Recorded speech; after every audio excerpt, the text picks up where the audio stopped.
아, 네, 그럼 발표 시작하겠습니다. 오늘 소개해드릴 논문은 Dynamic Routing Between Capsules라는 논문으로 캡슐넷이라고 불리는 논문입니다. 이제 딥러닝의 거장이신 조프린튼 교수님께서 쓰신 논문이라서 17년도에 처음 나왔을 때 꽤 많은 관심을 받은 걸로 알고 있습니다. 이제 이 논문 자체는 캡슐넷에 대한 설명이 주를 이루고 배경에 대한 설명이 좀 빈약한 편이라 관련된 많은 자료들을 찾아보면서 좀 이해하고자 했는데요. 좀 찾아보니까 이제 힌튼 교수님께서 예전에 말하셨던 풀링에 대한 부정적인 의견에서 이 논문이 시작된 것 같더라고요. 힌튼 교수님이 처음에 이미지넷 대회에서 우승하실 때 풀링 레이어를 쓰셨지만 그 이후로 계속해서 자기가 풀링 레이어를 쓴 게 진짜 잘못된 거고 다시는 안 쓴다 같은 되게 단호한 발언을 많이 하셨는데요. 이제 이건 당연히 풀링 레이어의 장점도 있지만 단점이 그것보다 크기 때문에 하신 말씀이겠죠. 그래서 이제 그런 예시들 중에 하나를 가져와 봤는데요. 이제 이 사진에서 왼쪽 같은 경우는 보시는 것처럼 그냥 일반적인 사진인데 오른쪽은 왼쪽을 조금 뒤섞어 놓은 텍스처라이즈드 이미지입니다. 사람 같은 경우는 오른쪽에 있는 사진을 보고 이게 뭔지 판단하기가 되게 어렵겠죠.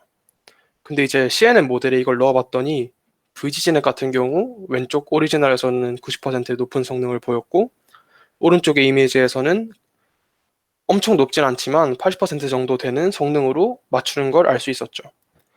이제 이걸 보니까 이제 사람의 시각 체계, 사람이 이미지를 보고 판단하는 체계랑 CNN이 이미지를 보고 판단하는 체계가 많이 다름을 알 수 있죠.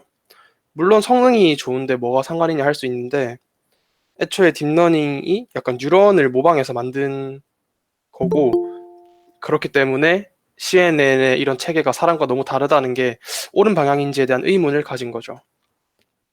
실제로 다른 연구에서 보면 사람은 어떤 이미지를 판단할 때 이미지 안에 어떤 피처가 있는지 여부를 확인하고 있다면 그 피처와 관련되어 있는 뉴런에 라우팅 시켜주고 없으면 또 다른 피처를 확인하고 동일한 과정을 반복하는 식으로 이미지를 판단해서 왼쪽과 같이 어떤 트리의 형태로 사람의 시각 체계를 나타낼 수 있다고 하더라고요.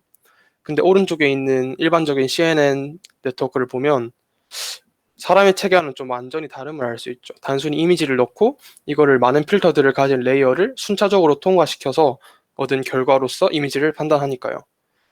그러면 이제 왼쪽의 사람처럼 관련 있는 녀석들끼리만 연결해주는 이런 다이나믹 라우팅이 기존 CNN에서는 왜 안 될까가 당연히 떠오르는 의문인데 힌튼 교수님은 이제 이게 다 풀링 때문이라고 생각하신 거죠. 풀링에는 뭐 아시다시피 맥스 풀링도 있고 에버리지 풀링도 있는데 풀링에는 이제 단점만 있는 건 아니고 처음 쓸 때는 피처 맵 해상도를 줄이고 해상도를 줄여서 모델의 파라미터 수를 줄이고 이렇게 다 줄여 놓으면은 과적합도 잘 안 되고 학습 속도 빨라지는 장점이 있었고 또 그 외에 세 번째로 트랜슬레이션 인베리언트라는 장점도 얻을 수 있었는데요. 근데 이제 여기서 이 세 번째가 장점인지 아닌지가 이제 의문이 들기 시작하는 거죠. 그래서 이 세 번째가 뭔지를 좀 더 알아보겠습니다. 이제 위에 두 개의 고양이 사진이 있는데요. 사람이 보기에 한눈에도 동일한 고양이 사진인데 왼쪽 같은 경우는 오른쪽으로, 오른쪽 같은 경우는 왼쪽으로 치우쳐져 있는 사진이죠. 그래서 이 두 개의 사진을 동일한 CNN 모델에 넣어서 캣이라는 결과를 얻을 수 있겠죠, 당연히. 근데 이렇게 얻은 캣의 레프레젠테이션 벡터, 그러니까 풀리 커넥티드를 넣어서 하기 전에 얻은 그냥 CNN만 통과시켰을 때 얻은 그 벡터가 유사하다는 거죠. 기존 CNN, 맥스 풀링을 사용한 CNN에서는. 이게 왜 유사하냐면 맥스풀링을 사용하는데 맥스풀링은 이전 레이어의 피처 맵에서 가장 큰 값만 다음 레이어로 넘겨주잖아요. 그렇기 때문에 이미지에서의 약간 사소한 변화들 이런 것들이 레이어 입장에서는 그냥 자기가 보는 뭐 리세티브 필드, 뷰포인트 안에서의 변화기 때문에 어차피 최대값만 보내주면 최종적인 리프레젠테이션 벡터는 영향을 받지 않는 거죠. 그래서 이런 현상을 트랜스레이션 인베리언트라고 하는데 이게 장점이 될 수 있는 거는 이제 층이 깊어지고 맥스풀링이 쌓이다 보면 이미지에서의 약간의 변화가 최종적인 결과에 영향을 안 주니까 조금 다른 이미지도 동일한 결과를 내기 때문에 성능이 좋게도 볼 수 있는데 근데 이게 과연 앞에서 본 것 같은 텍스처라이즈 이미지 예시를 생각해 봤을 때 옳은 방향인지는 좀 의문이 드는 거죠. 그래서 이제 뭐가 맞는 방향이나 생각을 해보면, 아, 그 전에 인베리언트에 대한 좀 풀어져 있는 정의가 있어서 가져와 봤는데요. 간단히 말하면 이제 CNN을 통과한 결과를 봤을 때 이미지에 어떤 변화가 있었는지 예측할 수 있으면, 없으면 트랜슬레이션 인베리언트라고 합니다. 그래서 다시 이어가서 이게 올바른 방향이 아닌 것 같은데 그럼 뭐가 올바른 방향인가를 따져보면, 실제로는 두 개의 사진이 고양이 사진이지만 엄밀하게 위치 정보가 틀리잖아요. 그러면 이런 최종적인 레프레젠테이션 벡터가 위치 정보도 담고 있을 수 있어야 하고, 다른 위치 정보이기 때문에 두 개는 달라야 하는 게 옳은 방향이겠죠. 그리고 이렇게 다르다면 이퀴베리언트라고 하는데 기존 모델은 이퀴베리언트 하지 않죠. 그래서 이퀴베리언트도 아까처럼 좀 풀어서 보면 이제 CNN의 결과를 봤을 때 입력에 어떤 변화가 가해졌는지를 알 수 있으면 이퀴베리언트라고 합니다. 그래서 이제 기존 CNN들은 전부 다 트랜슬레이션 인베리언트한 방향으로 학습이 된 거죠. 근데 사람이 판단하는 것처럼 사람은 당연히 이미지를 보면 같은 고양이지만 위치 정보가 다름을 바로 캐치할 수 있잖아요. 그러니까 결국에는 트랜슬레이션 이퀴베리언트한 방향으로 학습이 돼야 된다는 거죠. 그래서 이제 교수님께서 이거를 달성하기 위해서 어떤 방법을 도입했냐면 제목에 나와 있듯이 다이나믹 라우팅과 캡슐입니다. 이거에 대해서는 추후 설명할 텐데 우선 간단하게 기존 CNN 네트워크와 캡슐넷의 그림을 한번 보고 넘어가겠습니다. 위에 거는 다들 아시다시피 그냥 일반적인 CNN이고요. 아래는 캡슐 네트워크인데 어떻게 보면 비슷하면서 어떻게 보면 좀 다른 면이 있죠. 가장 큰 차이를 찾아보라면 이제 프라이머리 캡스 같은 경우 그냥 피처 맵이 원래 그냥 3차원 정리문체로 보통 표현을 하는데 여기서는 잘려져 있는 모습, 32등분으로 나눠져 있는 걸 볼 수 있고요. 그리고 이제 프라이머리 캡스와 디지캡스의 연결이 이제 컨볼루션은 아닌데 뭔가 좀 WIJ라는 뭔가 파라미터가 있고 새로운 방향으로 연결이 되어 있죠. 그래서 약간 기존 방법을 어느 정도 계승하면서도 새로운 방법이 도입됨을 알 수 있습니다. 그럼 여기까지 해서 우선 개략적인 배경에 대해 설명을 했는데요. 혹시 질문 있으실까요?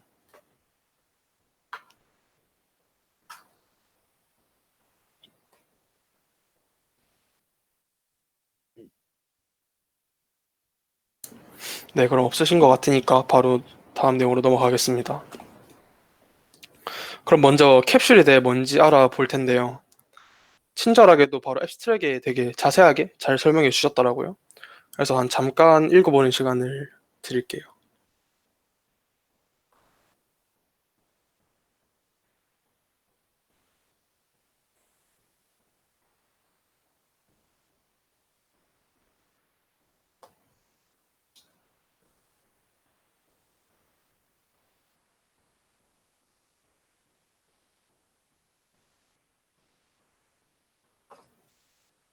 네, 그래서 이제 이 내용들을 정리해보면 캡슐은 물체의 특징을 나타내는 파라미터를 가진 벡터로 길이는 그 물체의 존재 확률을 의미하고 어떤 층의 캡슐에다가 변환 행렬을 이용해서 상위층의 캡슐들의 파라미터를 예측함을 알 수 있었습니다.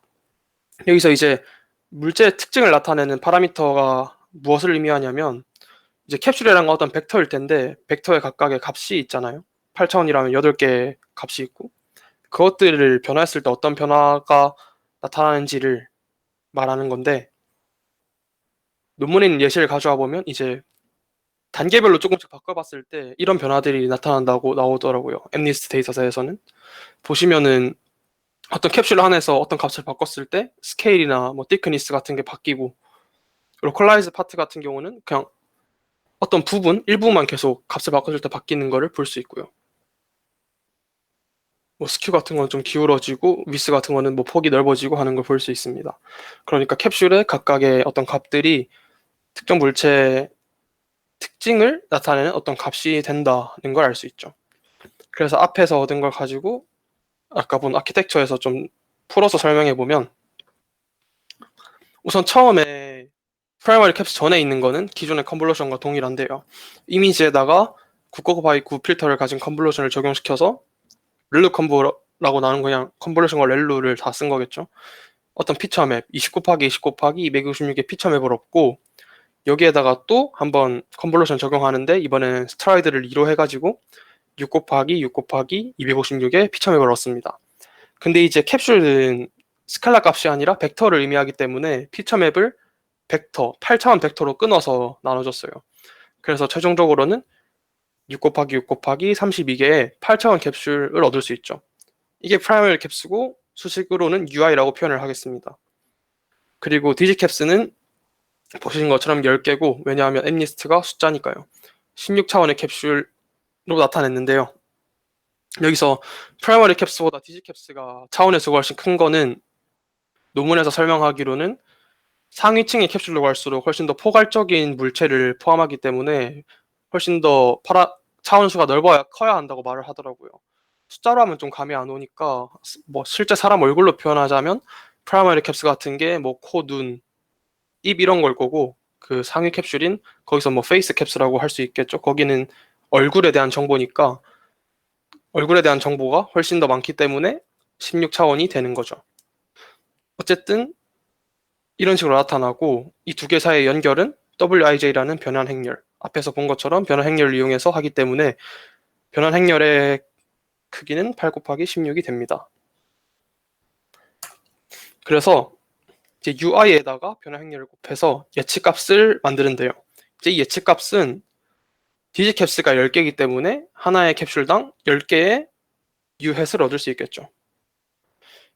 그럼 이제 이렇게 얻은 U햇들을 가지고 가중합을 시켜줍니다. 그래서 SJ를 얻는데 여기서 가중합을 시켜주는 이유는 앞에서 계속 말한 동적인 할당, 다이나믹 라우팅을 실현시켜주기 위해서 하는 건데요. 제일 처음에는 이 CIJ라는 어떤 프라이머리 캡스와 디지캡스 간의 연결 정도를 전부 동일하게 하는데 학습이 진행될수록 이 연결이 관련된 것끼리 묶이는 걸 볼 수 있습니다. 우선은 지금은 캡슐에 대해서만 얘기를 하니까 어떤 가중치다라고만 CIJ를 생각하시면 될 것 같고요. 그래서 이렇게 얻는 SJ인데 총 10개 SJ를 얻을 수 있겠죠. 디지캡스가 10개니까. 각각을 전부 다 오른쪽에 있는 스커싱이라는 과정을 통해서 최종적인 디지캡스인 VJ를 얻을 수 있는데요.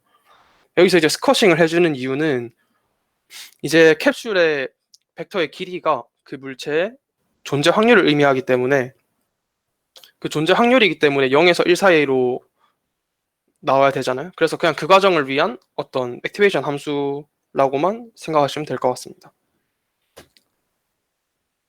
그래서 대략적으로 캡슐은 이렇고 이제 다이나믹 라우팅에 대해서 설명을 할 건데요.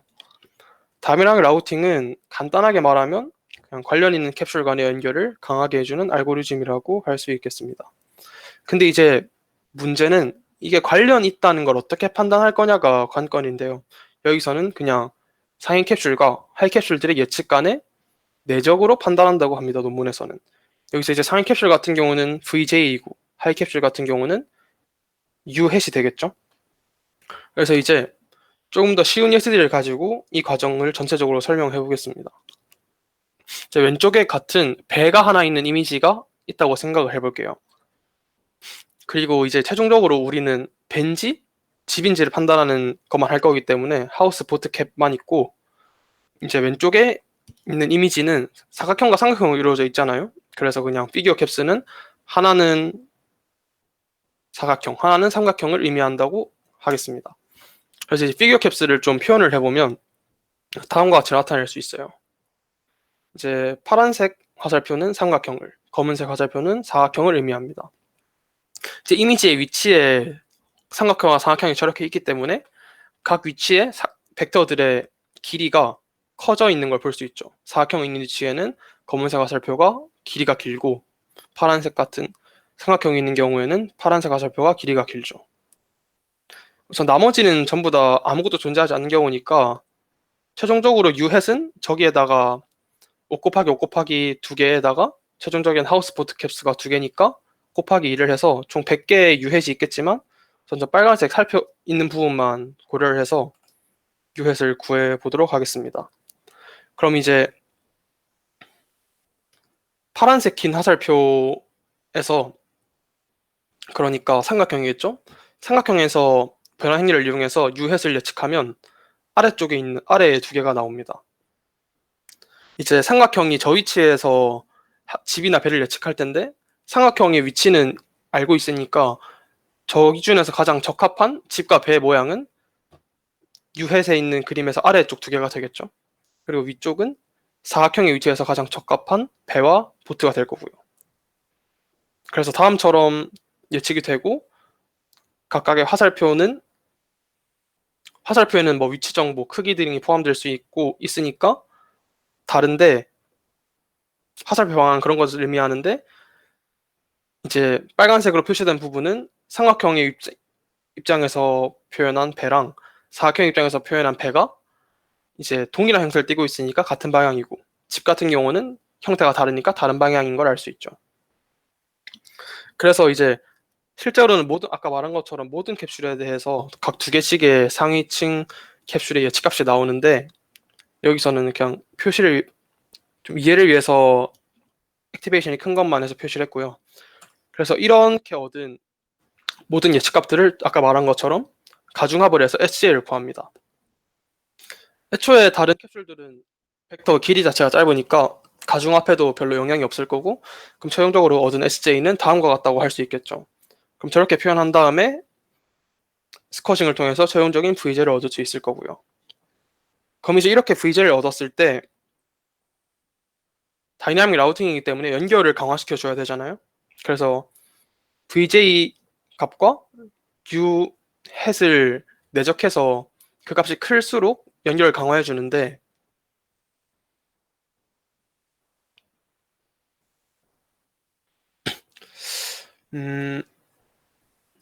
이게 내적값을 이용하는 이유가 왜 그러냐면 이제 방향이 할수록 내적해 주면 값이 커지니까 그러니까 이제 유햇에서 오른 예측 같은 경우는 빨간색 사각형으로 되어 있는 부분인데 저런 예측을 한 캡슐과 최종적으로 연결되는 보트 캡슐에 연결을 강화시켜 줄 거니까 내적을 해서 그 값이 크면 연결을 강화시켜 주고 집 같은 경우는 이제 VJ에 있는 집과 유햇에 있는 집을 내적하면 값이 작잖아요. 그러면 연결이 훨씬 집에 비해서는 약해지겠죠. 그래서 이렇게 내적값을 이용해서 업데이트를 해주는 거고 이 과정을 여러 번 반복해서 하면 최종적으로는 하우스 보트 캡슐은 다음과 같이 나타납니다. 이제 실제 이미지에서 집은 없기 때문에 하우스 캡스의 길이 벡터의 길이는 짧고 보트 캡스의 벡터의 길이는 길음을 알 수 있습니다. 이 부분을 좀 그래서 이제 다이나믹 라우팅을 좀 그림으로 보면 다음과 같은데요. 그럼 찾아보니까 나온 건데 그냥 이제 이전 층의 캡슐과 다음 층의 캡슐에서 벡터 내적 값을 이용해서 내적 값이 큰 녀석의 연결을 강화시켜 주다 보면 관련성의 녀석끼리 연결되는 것을 볼 수 있습니다.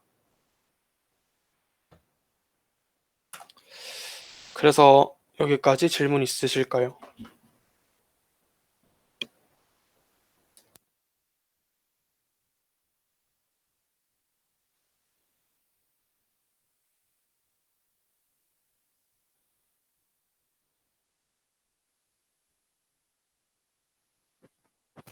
네, 그러면 없으신 것 같으니까 넘어가겠습니다. 이제 실험에 대한 내용을 할 건데 그 외에 이제 부수적으로 논문에서 사용한 로스에 대한 얘기를 좀 할게요. 이제 논문에서는 뭐 분류 문제인데 마진 로스를 사용했고요. 마진 로스는 이제 각 캡슐에 대해서 마진을 계산해 주는데 이제 그림에서 보면은 4잖아요. 그럼 라벨이 당연히 4겠죠.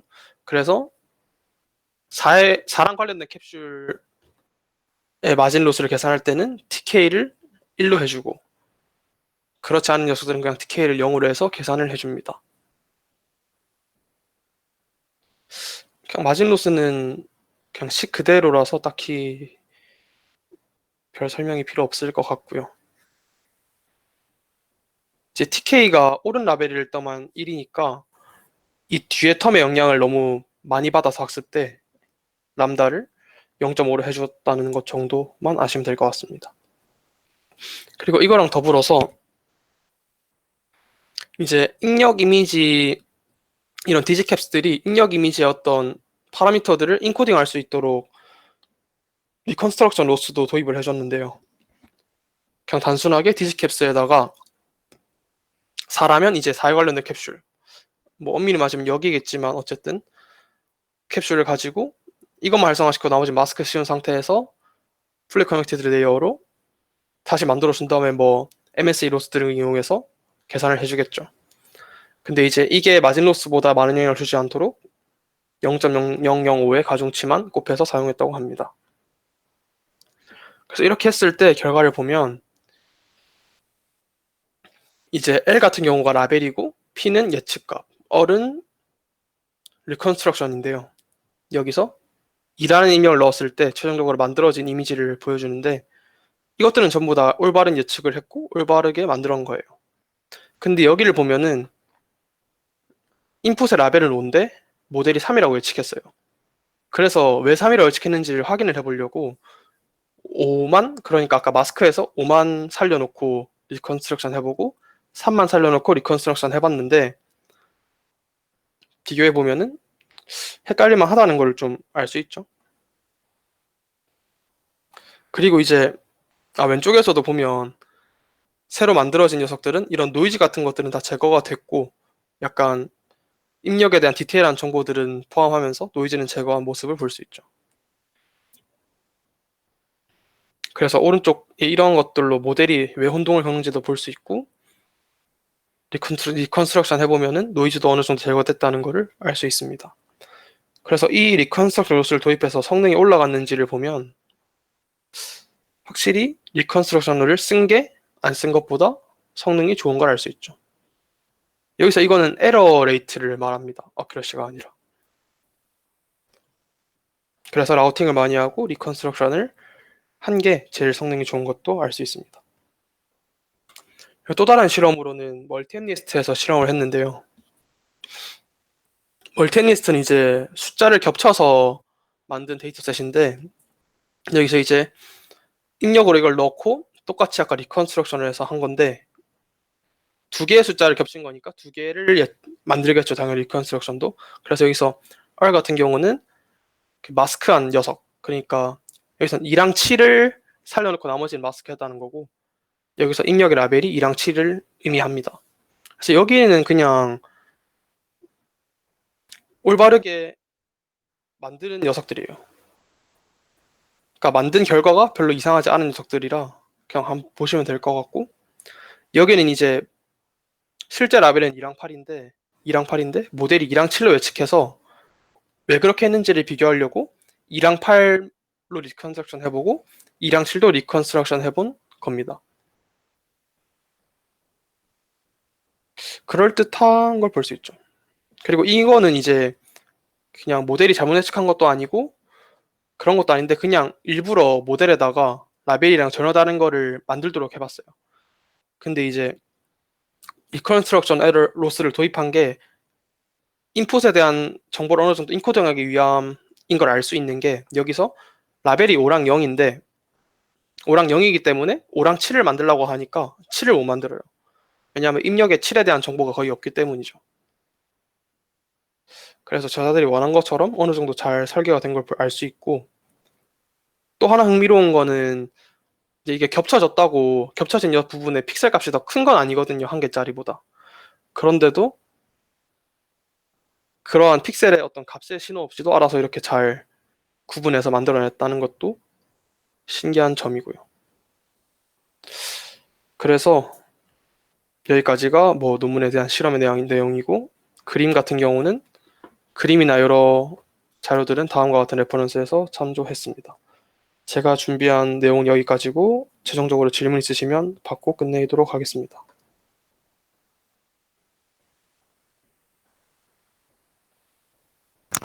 저 질문 하나 있는데요. 네. 근데 발표 초기, 이제 발표의 서두에서 맥스플링하고 이제 비교를 하면서 맥스플링이 이런 점이 나쁘니까 캡슐 네트워크를 도입했다라는 점을 말씀을 해주셨는데 그 네. 실험 부분에서 혹시 그런 맥스플링과의 차이점이 대두되는 부분이 있었나요? 근데 맥스플링과 막 직접적으로 차이를 대두했다기보다는 그냥 기존 네트워크, 기존의 전통적인 CNN과 캡슐넷의 성능 차이로만 그거를 말해 준 걸로 알고 있습니다.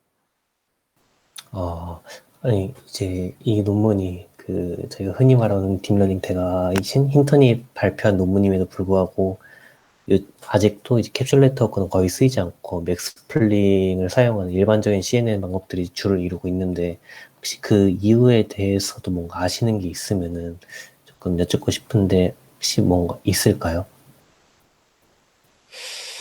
음, 저도 후속 연구를 막 찾아본 건 아니라서 잘 모르겠는데 이쪽 분야가 연구는 되고 계속 있는 것 같더라고요. 연구는 되고 있는데 아직 그냥 성능이 못 따라오니까 훨씬 더 큰 데이터셋에서 그래서 안 쓰는 게 아닌가 싶어요. 네, 감사합니다. 네.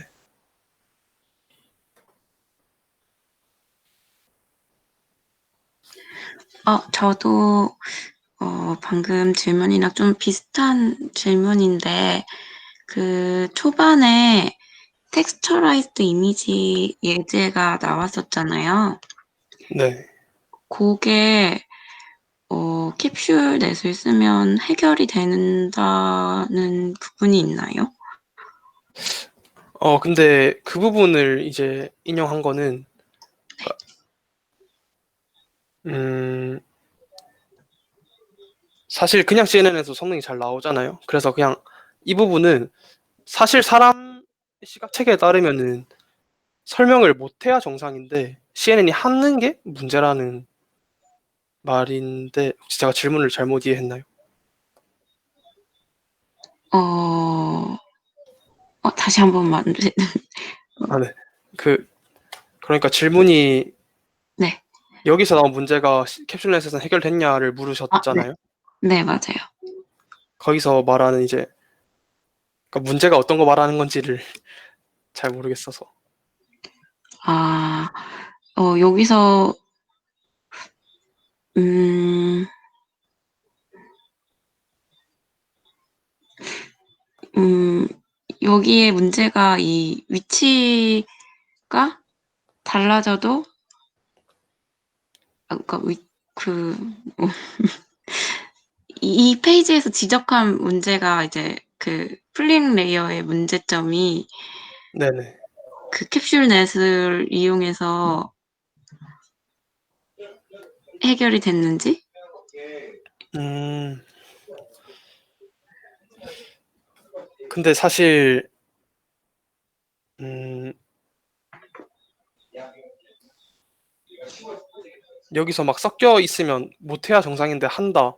이게 사람이랑 CNN이 다르다는 걸 문제로 제시했는데 그럼 캡슐넷은 그런 걸 최대한 해결하려고 맥스플링이 그걸 못하는 이유가 다이나믹 라우팅을 못하기 때문이고 그래서 다이나믹 라우팅을 하려고 캡슐넷을 만들었는데 이제 실제로 이제 이런 거에 테스트 이런 데이터셋에서 캡슐넷의 성능이 얼마나 나오는지에 대한 실험은 딱히 안 했고요. 그리고 논문에서도 애초에 엠니스트랑 C8 데이터셋 말고는 또 실험을 안 한 것 같더라고요. 다른 데이터셋에 대해서는. 네. 그래서 그러니까 다이나믹 라우팅을 이제 구현을 했고 다이나믹 라우팅의 그림처럼 관련성 녀석들끼리의 연결이 강화됐지만 그렇게 했을 때 이런 문제가 해결됐는지는 또 별개의 문제인 것 같아요. 네, 알겠습니다.